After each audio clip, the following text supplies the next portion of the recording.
Ambassador, a lot has changed since we last spoke. The last time we sat here, Donald Trump was really singing your tune, and he was seeing the war in Ukraine very much through Russian eyes. He was humiliating Zelensky.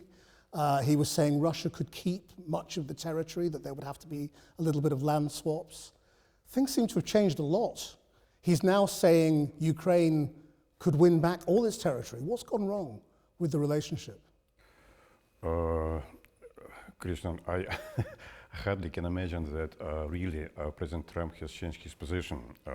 Yes, we did hear what he has said. He likes to say some confrontational things about London or London's mayor and about United Nations. In fact, he has said that after the meeting with Zelensky, perhaps under the thinking about it. But at the same time, I have to state that not many has noticed that there is a conversation between our two delegations at the same time, between Marco Rubio and Lavrov, full-scale for 1 hour a conversation, which has confirmed that we are on the same, more or less, let us see, on the same line as we discussed it in Alaska. Which is what? In Alaska, there were, I would say, there were certain thinking has been established, a line and consideration, which has together between President Putin and President Trump. It was about basically two things, about NATO and about not about territories. It has come, it was about people living, Russians that are living on the territory of Ukraine and which are discriminated very much, which cannot speak Russian, which cannot educate Russian and so on. So this thinking, and I cannot go into details, it is too complicated, it has been delivered to Ukrainian side and the Ukrainian side has completely rejected it. That is why we stand where we stand. But the big sort of conclusion from Alaska seemed to be at the time, there will be another meeting, there will be a meeting between Putin and Zelensky. What happened? Everybody, those at least who more or less understand international things can imagine that if it will be an immediate cessation of fire and immediate meeting between Putin and Zelensky, then it will be a good photo opportunity for Zelensky and nothing else, because there is no prepared ground for it, no prepared framework of agreement, and what we need is a long-term, sustainable or resilient agreement that takes into account interests of Ukraine, of Russia, of neighboring countries, as it has been before. Security is indivisible, and you cannot get more security for the sake of the others. So this, we need a platform, a common platform with Ukraine to discuss, first of all, then to come to a conclusion, not to go like that, but we need to go this way. But Trump is saying he's very disappointed by Putin, that Putin has let him down, you know, that he has a great relationship, but it doesn't make any difference. So he's clearly annoyed. And so what? Is that the point? Is that your position? So what? It doesn't matter. Do you think we should be guided by his controversial statements each time? Not at all. We are in operation, a serious operation. Situation in Ukrainian conflict, it is fundamental interest for us. We needed to resolve it once and forever. It is not linked with European security or the other NATO countries. We have a problem with Ukraine. But things seem to have gone backwards, don't they? I mean, because he's now talking about selling weapons to NATO. Trump is saying, we will keep selling weapons to NATO. NATO can give those weapons to Ukraine, and Ukraine can fight Russia back. I mean, that's not progress, is it? As you have seen, as soon as Trump has said that, stock exchange has gone up immediately after that. So what President Trump is doing is, of course, this is for the benefit of the military-industrial complex of the United States, and it is easy because they are selling now this weapon to for European money, and it's big money, really. Yeah. But it's bad for peace, isn't it? Europe can do whatever it is. Europe is bringing it to Ukraine. Of course, this does not bring settlement closer. It is only delaying all of that. Ukraine continues to fight. It is now understaffed, of course. It is not the shortage of weapons in Ukraine. It is a shortage of people over there. Because at the moment, combat units are staffed less than half. It is around 47, 48%. This is close to critical, I will say. They still have reserves, but these reserves are thinning out. Right, so do you think, in fact, where Trump has ended up is good for Russia? Because the war carries on, you can keep fighting for territory. No. I mean, is he still effectively an ally? I'm not going to make any statements definite statements to any end.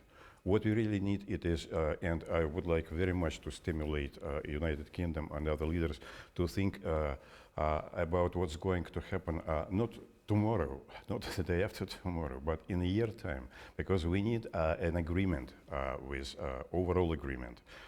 As I have said, it is not an immediate thing. Just 2 years ago, all European leaders were speaking about strategic defeat for Russia.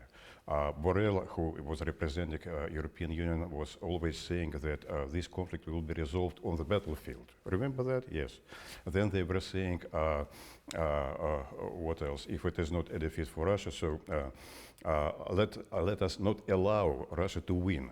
That was common slogan. What is today? Today they are saying, let's stop immediately what is happening. Well, they're not. That's what I'm saying. Hasn't it changed back to Ukraine can fight back? You know, we will arm Ukraine, Ukraine can drive Russia back, Ukraine can win its territory back. That's literally what Trump is saying now. So this is not helping any agreement, is it? There are no, I mean, are there any talks going on? There aren't. Christian, this is of course very interesting, but every newspaper which I have read today, the main newspapers, they are very skeptical about what Trump has said, because he has said something, but he has done nothing about it and does not intend to do anything. So do you think there is still a process of talks that can lead to an agreement? Yeah, it is going on. The process of talks continues. We talk with Americans, we have meetings, with official meetings with them. We will continue this dialogue. We talk as well with Ukrainian, because we did have 3 rounds already of negotiations, which has brought some results in exchange of prisoners, in exchange of bodies, also children are also on the way. But we will continue this dialogue. We have made a suggestion together with the United States to Ukraine. The Kyiv authorities rejected it. So now we are waiting for the reaction, for the constructive reaction. But just on the relationship between Trump and Putin, Trump always says he has a great relationship with Putin. Do you think of Trump as your friend? Putin said nothing. He said that he highly estimates Trump, and he has a lot of trust. He understands his position. It is interesting position because it is not confrontational. What they have initially has told us that there are big powers. If these big powers has an agreement on certain areas, they should profit from this. And it will be very controversial not to profit from the joint project. If they have disagreement, you should not turn it into contradictions, into battle. You should talk and find some overlapping interests here. Do you think he's useful? It is very useful. Is he useful? It is very useful because the leaders of UK, France, and Germany are talking differently. Because when they see disagreement, they start confrontation. So is this why Russia is testing NATO's military responses? We are not testing. We have no interest at all in testing military responses. So what are all these flights? Where have they come from? There are different episodes. They are not connected. And now it depends. What do you like? What do you like to do? The normal view is to enter into dialogue with us, and actually with facts, to present facts, it will prevent future incidents at all. But just on the drones. But on the drones. But the choice was different. The choice was not to enter into dialogue. The choice was to make a hysteria out of it. They are not connected, these episodes. To make a hysterical outcry and to say, oh, we need a joint defense, we need to prepare ourselves for war with Russia. They do not hear what we are saying. We have no interest at all. We have no targets in it. Then why were Russian drones shot down in Poland? Which one? In Poland. These were decoys, first of all. These were decoys which is called Herbera. Sent by who? They have no explosives on it. There are 2 theories about how did they occur to be. One is jamming, and this jamming will redirect these decoys in the other direction. They have fallen down on the earth over there without any damage to any construction. The second version, it could be, of course, a false flag operation. Ukrainians are very clever into that. They have done it quite a lot of it, and this redirection of decoys, Herbera decoys on Poland is an attempt to involve Poland into a confrontation. So you think Ukraine is behind all of these incursions? I haven't said that. It might be occasionally. It might be occasionally an episode in Poland, occasionally jamming because of jamming, or intentionally as well. What about Denmark, Romania? I do not know what. All of these incidents. What about Denmark? The president or prime minister of Denmark saying she does not exclude. She does not exclude that it is Russian. Well, does Russia deny anything, any facts, or it is, or it is unrelated? If she has facts, okay, show it to us. We will say. But Estonia, okay, 3 of our aircrafts they followed normal route, which is absolutely clear, which we are following for many years via Baltics. From some airfield in Russia to Kaliningrad. Because they said there was 12 minutes in Estonian airspace, didn't they? There is a teeny Estonian island far away in the sea. You can see it on the map. So they are saying that it was close to this island. In fact, it was 3 kilometers out of this island. I'm not aware totally where this line of Estonia is over there, but it is 3 kilometers in the Baltics, far away from. I do not know. I have no facts on it. There is a statement of Ministry of Defense.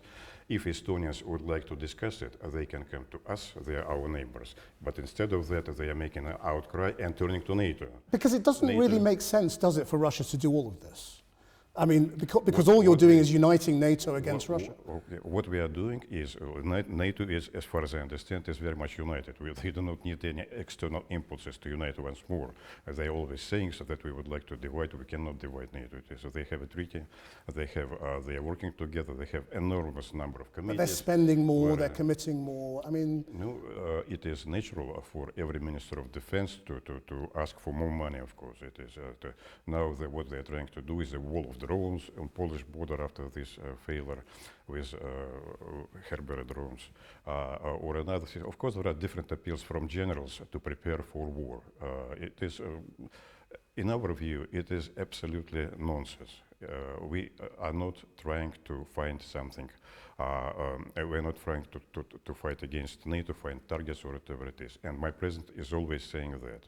If they do not listen to it or to hear it, okay, turn to Americans. President Trump has said that he has already prevented the Third World War. I mean, the trouble is we're back in a world in which neither side believes the other. You know, Russia denies any involvement in these incursions, and the West says, well, that's just Russia lying. And Russia similarly doesn't believe what Donald Trump says at the UN. I mean, this is not a good position for the world's powers to be in, is it? My friend, it happens already for about 15 years. We've tried in 2007, 2008, we tried to establish a European security treaty, all European, which will involve US and so on. We were told that it is only NATO can have a legally binding treaty. You can, and this is beyond of that. We tried it several times later on, even before 2014. Last, what we have done, it was a serious proposal to NATO and to the United States in December 2021. Let's make a treaty. Let's once again reestablish truth, believe it. It was just phased out. Okay, well so put aside the incursions and the allegations. What about the war itself and the attacks on Ukraine? So, you know, Russia has mounted huge attacks on Kyiv. There have been civilian casualties again. Women and children killed. How is that any statement of faith in an agreement? That's just killing. You are seeing only one side, because it is Ukraine sent drones to Crimea these days. A day before, how many people? 7 people have or more have died. They have bombarded civilian, purely civilian targets, where no military targets at all, and people died. So does that make civilian targets justified? Civilian targets, or justified? What justified? Civilian targets. Well, if you're saying Ukraine bombs yeah. Russian targets, Bombs, yeah, are you saying that's why Russia bombs Ukrainian targets? No, we are targeting only military installation and defense industrial complex and relevant targets. But you kill civilians along the way. Things happen. Collateral damage happens in every operation, every war. Isn't that a very cold way to think of it? Collateral damage is a very there is cold no phrase, isn't it? massive. This is not Gaza. In fact, it is not Iraq. There is no massive killing of civilians. As you mentioned, Gaza, 65,000 has been killed. Yeah, and I want to talk to you about that. But I mean, so the civilian, I mean, the thing is, every so often, and Trump says this as well, he has a conversation with Putin, and then within a few days, there is a massive attack on Ukraine, and it feels like bad faith. It is not connected. It is one is a conversation with Putin. The other is we have said that we need to diminish military capacities of Ukraine, definitely, because they are growing it. They are growing it up. They're now making drones, totally new generation of drones in different parts of Ukraine. Ukraine has inherited a big part of the Soviet industrial complex, very big one. It is perhaps the biggest part of it. It was in Kiev itself, inside Kiev. In other cities which are pretty big and have these parts, and we have to destroy this because otherwise they will bring more forces. Okay, well, I mean, if that is collateral damage, I mean, as you say, the majority of casualties are military, and both sides have suffered terrible losses. In terms of, tens of thousands, hundreds of thousands. I have been asked this question very many times. My answer is very short because it is only Ministry of Defense and General Staff of each country are aware about losses. Other things are speculation. No, of course, you know, I know you're not going to tell me how many, but but we know there's a lot because we see the bodies, we see the images, we see the explosions. Yes, I mean, is it worth it, really? Whether it is, as I have said, these are really fundamental interests has been touched of my country, and this is relevant to possible membership of Ukraine in NATO. We cannot allow this. We cannot allow this. And when General Secretary of NATO Rutte is saying that we do not listen to Russia, Russia has nothing to do with it. He's wrong. He does not understand the fundamentals really. Because this is neighboring countries, and every neighboring country has to take into account the interest of the other. You cannot live differently. It is your neighbor. But you know what the other side to that is? People say, well, what does sovereignty mean if you are not free to make the alliances that you want to make? You know, you have to. Yeah. This is a very hypothetical question. Do you believe in the sovereignty of nations? You can be sovereign, and at the same time you can be reasonable, and you can think about what you are doing, because it is you should not do silly things which will be controversial and hostile to your neighbors. But the way you talk about Ukraine when you say it cannot is not respectful of their sovereignty, is it? So. You know, Russia wouldn't tolerate people talking like that about Russia. You perhaps didn't hear what I have said. It is, if there are neighbors living in a village, every neighbor would respect the other one's sovereignty, but at the same time the interest of him, yes? And he is not going to push him and invade him and try to kill him. In a case of Ukraine, we have got a breakthrough instrument against Russia. That was clear because it has been constructed for many years with involvement of course, Western capitals, sending special money over there, people, and growing up nationalism. This nationalism is destructive for security of the continent. It is still prevailing, this nationalism. Unfortunately, Zelensky, when he has come to power, he has said that his cause is peace. But 300 nationals, those who are supporters of radical nationalism, changed his mind, and he has become very hostile to Russia. So what does Russia want to do to change the view of those European leaders, including Starmer, who are now, as you say, speaking much more aggressively about what the future should be in terms of Ukraine, Russia? Do you want to engage them? and try and bring them into the process you say is carrying on? That Or not? will be a very happy result, but they do not want to get engaged. They are talking only to each other. But this process, talking only to each other, I mean European leaders, it is not a phenomenon of these days. It has started many years ago, I will say. But are you saying Russia wants to talk to them? If it will make sense, of course, yes, if it will make sense. They ceased to talk to us, this country especially, many years ago. You know that they are not inviting our politologists since, I will say, 2015, yeah. There are very small number of delegations that are coming mainly for international events, but not for bilateral conversations. And they listen only to each other and talk to each other. They're ignoring simply other point of views. So that's a problem. I mean, you say a lot of these things have been said for many, many years. I mean, one of the more peculiar things that came out of the recent summits, particularly the one between Putin and Xi, was this conversation about longevity. And living to 150 years. Do you think that's really one of the interests of the Russian president? Do you think he really wants to... Frankly speaking, this is the news for me. Well, do you remember that conversation? They were talking about the miracles of science and keeping people living. And if you could live to 150, Putin would be president for the rest of the 21st century. Well, I am not going to speculate about that. Do you think that would be a good thing? I can only say that at the moment his support is 80%, not like Starmer's support here. I should say I do not imagine that it can be that long, but why not? Of course, they have discussed many things with Chairman of China. We have very good relations at the moment and very good mutual understanding together with India. You have seen what has happened in Shanghai, Shanghai organization, so the biggest powers has got together, and Americans were a bit jealous about that.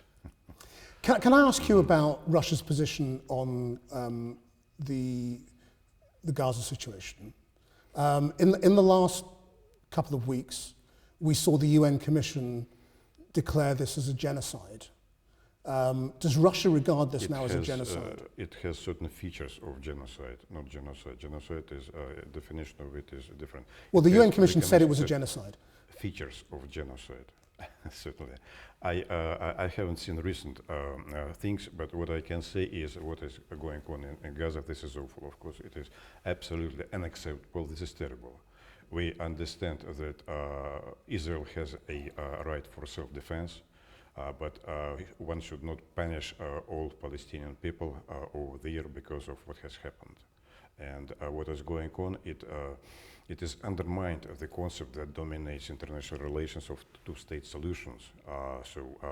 Everybody is saying that. We know that UK has become, has recognized Palestine.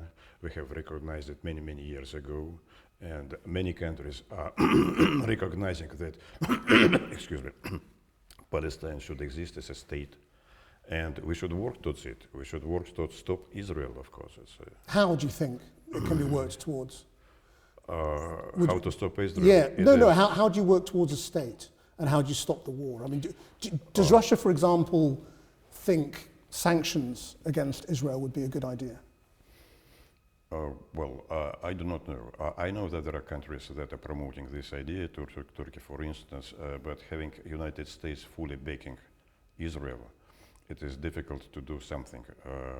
What's more important, of course, that United States should understand that it is an impasse, what is going on, that Arab countries are not going to accept what is happening over there, as far as I understand, and there should not be this plan E1, what is now under the expansion, expansion of it towards West Bank, of course. So this is a process, and there is a political process I do not know whether it is helpful to it, but of course, is Russia part the of the majority process? of countries will continue to press on it. I mean, does Russia see itself as part of the process Yes, we do. of building Absolutely. a Palestinian state? Just a conference in United Nations has just taken place a day before, and we aligned with other countries, also with Western countries, on that subject. And does it support the Palestinian Authority as things stand? The passing authority. Well, we are talking to them. We understand that there will be changes in the Palestinian authorities. Palestine did not participate in UN, so we cannot, but they are frequent guests in Moscow, and we are talking to them. So, I mean, how hopeful are you now that Russia, can first bring an end to the war in Ukraine and come back into the international fold? You know, was Alaska significant in that respect, or was it a one-off? Alaska was significant because we have a certain position in common in thinking with the United States. We agreed on certain elements of it, of the process. Then these, as you know, leaders of several European countries, including President Finland of European Union, has gone to Washington and tried to reconvince President Trump that he should not very much sides with Russia, and it means that they just tried to stop the political But process. did you see that as Russia coming back into the international community? Oh, we have. You mean Western community? Western of international countries, community, because yes. you should just make a division between 2/3 or 3/3. Sure, yeah. Yes, of course. So that's. I do not know. We still have no conversation, no links at all. It is. I'm here representing Russia. We do not have a relationship with United Kingdom. We have contacts. We do have contacts with Foreign Office, but I do not recall recently and in the recent years serious conversation on Ukraine or political conversation. Is it getting better or worse, the relationship with Britain? This is worse. And it's still getting I am worse? talking to journalists, I am talking to some people in the society, here in the society, but officials, they are silent. So I'm under impression they do not work out an instrument to stop the conflict. They are working an instrument how to reinforce Ukraine. But reinforcing Ukraine, it is wearing out Ukraine. It is becoming thinner and thinner in economical terms and especially in people's terms. And if it's getting worse with Britain, do you think it's getting better or worse with the United States? It is now definitely better with the United States. Still. Because under Biden, we didn't have a dialogue. Now we have a dialogue which is developing in different, especially with re-establishing of full-scale diplomatic relations, because many obstacles has been done by Biden administration, inherited now by Trump. So we are now in this process already. This process will then involve more serious things in economical field as well, of course. And then the big question is Ukraine. Are things getting better or worse in terms of Ukraine now? We have to reach our goals. Because we have already done quite a lot. We have initiatives all along the front. We have offensive action and attacking actions. In some directions it is slower, in some directions it is quicker, but we are moving all the time. What Ukraine is doing, it is in retreat. It is retreating every day. It is losing positions and retreating. It has no forces to act differently. All these ideas that Ukraine will come into offensive, it is a fake. So militarily you feel Russia is winning? Militarily, we are moving slowly but steadily, of course, trying to avoid casualties. But I mean, if you say that there is also a political process going on with the Americans, does that mean that there is actually hope for peace in Ukraine in the foreseeable future? Yes, I will say that there is not only hope, but there is a possibility. But Ukrainian authorities should be realistic, because their position and their situation in terms of military situation on the ground, as well as on the political side, is worsening every day. They were in much better position a year ago in both of these aspects. Now, their position, every day it is reducing their position. If they will continue this trend, then their position and our proposal to the Ukraine will be much more moderate and of a smaller size than that, and they have to catch it. So, just finally, I mean, you say the relationship with Britain is worse and is getting worse. Do you think it would be better if Nigel Farage was the Prime Minister? Excuse me. This, you think that's a laughable proposition? I'm ambassador to the king here and to the palace. It's not to Nigel Farage. I cannot speculate, otherwise I will be interrupted by the foreign officers. So you don't have a relationship with him separately? No. With whom? With Farage? Yes. No, I'm seeing what he is saying, but no. We do not maintain contacts with political parties, with none of them. Ambassador, thank you very much. Thank you very much for good questions. Yes. Thank you. That was very good. Okay. Good.